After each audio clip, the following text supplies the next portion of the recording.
contre la propagation du coronavirus, de plus en plus de maires instaurent des couvre-feux. C'est le cas en ce moment même à Agnières-sur-Seine, en région parisienne. Nos équipes ont embarqué cette semaine avec la police municipale. Les forces de l'ordre sont donc sur le qui-vive pour faire face à la pandémie. C'est un reportage de Sébastien Dufour et Rania Berada. La vie nocturne, c'est terminé.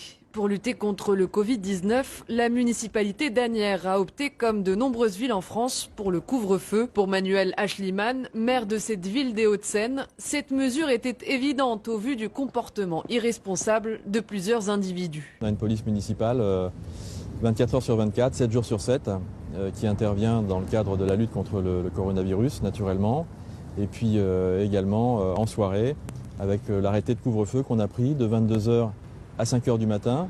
La police municipale, la semaine dernière, a fait beaucoup de pédagogie.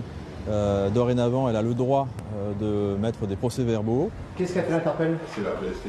Ah, elle avait quoi? Avec un couteau, le mec. On va partir faire respecter les autorisations de sortie pour le Covid, qui sont de plus en plus limitées. La sanction, c'est la mesure de garde à vue. 3 fois contrôlé dans les 30 jours. C'est une mesure de garde à vue avec 3 750 € d'amende et un risque de 6 mois d'emprisonnement. C'est normal. C'est normal? Oui. Vous vous sentez en sécurité comme ça? Je trouve que c'est normal pour pas qu'il y ait d'abus et que les gens respectent tout ce qui se passe aujourd'hui. D'ailleurs, je vous remercie pour le Bonne soirée. J'ai pas de contact avec l'extérieur, puisque déjà ma conjointe actuellement elle est dans le même métier que moi, donc on est exposés tous les deux autant que l'autre. Mon enfant il a été écarté, enfin pas écarté, mais voilà, du coup je le vois pas depuis 15 jours quoi. Alors ici on fait toujours attention aux étages parce qu'il y a des jets de projectiles et on reçoit généralement des bouteilles, des divers objets. T'es pas assez malin, je te dis. Je comprends pas. T'es pas assez malin pour nous. Là, il se passe qu'on a un jeune homme qui a pris la fuite à notre vue, inutilement, juste pour une attestation qui n'était pas bonne. Il va être verbalisé. Est-ce qu'on peut faire prendre autant de risques aux habitants, entre autres de la commune où on travaille, juste pour avoir envie de fumer une cigarette? Je comprends bien, monsieur, que j'ai pas le droit, mais à partir du moment où, dans le fait aussi où je suis tout seul, la transmission du virus, ça se propage pas. Si moi je reste dans mon coin, je fume ma cigarette, je fais le mal à personne. Si tu as uniquement une attestation qui n'est pas valable avec une pièce d'identité, tu vas pas partir en courant. D'accord? Voilà.